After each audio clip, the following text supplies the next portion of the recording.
সারা Bangla motor van চালক ইউনিয়নের অষ্টম মালদা জেলা সম্মেলন অনুষ্ঠিত হলো মালদা কলেজ অডিটোরিয়ামে। বুধবার দুপুরে মালদা শহরের টাউন হলের সামনে থেকে একটি বিক্ষোভ মিছিল শুরু হয়। সেই মিছিল সারা শহর পরিক্রমা করার পর মালদা কলেজ অডিটোরিয়ামে শেষ হয় এবং সেখানেই সম্মেলনের আয়োজন করা হয়। রাজ্য সড়ক এবং জাতীয় সড়কে মোটর ভ্যান চলাচল সরকার থেকে নিষিদ্ধ করেছে, তারই প্রতিবাদে এবং 7 দফা দাবি নিয়ে আজকের এই সম্মেলন বলে জানান কর্তৃপক্ষ।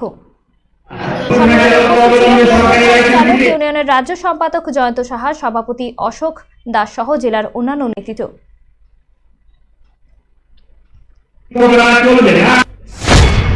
উদ্দেশ্যের মূল ডিমান্ড আমাদের সেটা হচ্ছে মোটর ভ্যানের ওপরে কোনো ধরনের অন্যায় অযৌক্তিক বিধিনিষেধ আরোপ করা চলবে না।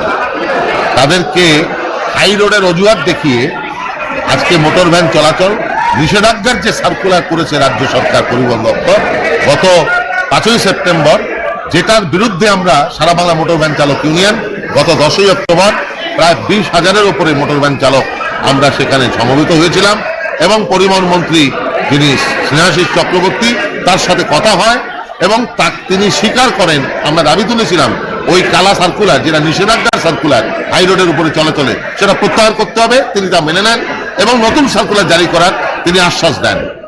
এবং আমাদের মূল দাবি হচ্ছে মোটর ভ্যানের লাইসেন্স, পরিবহন শ্রমিকের স্বীকৃতি, এই দাবিগুলো আমাদের। লাইসেন্সটি দিয়ে পেয়েছে কেউ? উত্তর দিনাজপুরে 2013 সালে সরকার ঘোষণা করে লাইসেন্স দেওয়া শুরু করেছিল।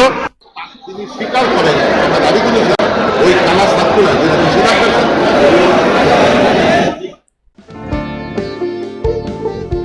এই সময় আনন্দের মুহূর্ত, এই সময় জীবনকে আলোকিত করা, এই উৎসব আসল হাতের জাদুতে, এই সময় সমৃদ্ধিকে ঘরে আনা।